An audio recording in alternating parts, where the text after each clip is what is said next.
Good morning, everyone. It is Monday, April the 4th, and it's time for our morning briefing. Snapshot of the region this morning. We do have updated numbers from the unaccompanied children. No changes to our declarations this morning. We have updated the ongoing damage assessments. You do see the one from Oklahoma was added last week.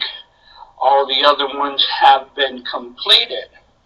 And no fire management requests over the weekend. And now as we switch over to the Geo platform this morning, we have some colors on the map. Brian's going to tell us all about those here in just a moment. Before we go there, no changes at the national level. They are back at normal operations. Same thing here at the region, normal operations. All of our state EOCs are at level 4, except Louisiana, which continues at the Crisis Action Team. Both of our IMATs are deployed. And looking at shelters this morning, Arkansas has 2 for 37 occupants. Number of shelters stayed the same there, but the occupants have gone down some. And Texas has 1 shelter for 9 occupants. That's down from 2 from last week, and the number of occupants has gone down quite a bit. Looking at power outages this morning, Arkansas 61, Louisiana 345, none in New Mexico, 19 in Oklahoma, and Texas the largest number with 1,107. So now we'll turn it over to Brian to tell us about the weather.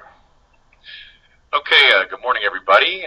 Should be a fairly quiet week this week as far as impacts are concerned across the region.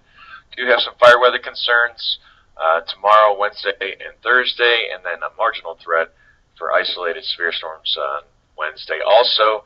But overall, not bad for the first week of April across Region 6. We are expected to have nothing on the radar today as far as precipitation is concerned. Probably won't see any fires really spark up today either. Those red flag warnings that are out in New Mexico and into the panhandles are for fire weather tomorrow afternoon. River flooding continues to improve. We still have 2 spots in northeast Louisiana that are at major river flooding. Those are expected to drop below major and into moderate later on this week. And taking a look at the matrix for the week, like I said, we have those fire weather concerns. The highest concern will be tomorrow afternoon and evening over, you can see the area down there in the lower left portion of the screen where it's geographically located. Basically the northern 2/3 of New Mexico and into the panhandles and getting into western Oklahoma. The threat moves a little bit eastward each day. As you can see on Wednesday, it moves into western Oklahoma and the eastern panhandles, and then moves off to the east just a smidge and up to the north on Thursday over central and into north central and northwest Oklahoma on Thursday. Like I said, the highest fire weather concerns will be tomorrow afternoon. As far as the severe weather is concerned, we'll have a very quickly moving cold front on Wednesday and into early Thursday. You can see there's a marginal risk down there in the lower left for some isolated severe storms over extreme portions of Arkansas and northeast Louisiana. Should be, again, very isolated in nature, and damaging winds will be the primary impact there. Not much to speak of as far as heavy rain is concerned or flooding, so that's good news there with this system. It'd be very rapidly moving and not heavy rainmaker. And taking a look at the drought monitor, we have seen some degradation out west in New Mexico and also in western portions of Oklahoma.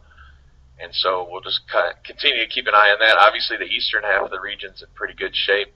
Space weather is pretty darn quiet with no impacts to the region. And that's all I've got unless there's any questions.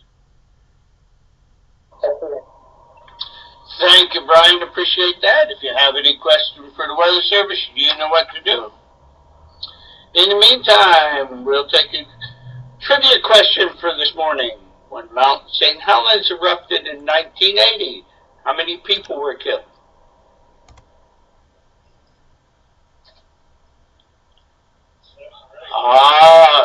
Too easy today. Everybody that's entered it got it right. 57. And we'll have an updated list of the meetings that came in just before the briefing, and we'll have those in the briefing for tomorrow. So, everyone have a great day, and we'll talk to you tomorrow.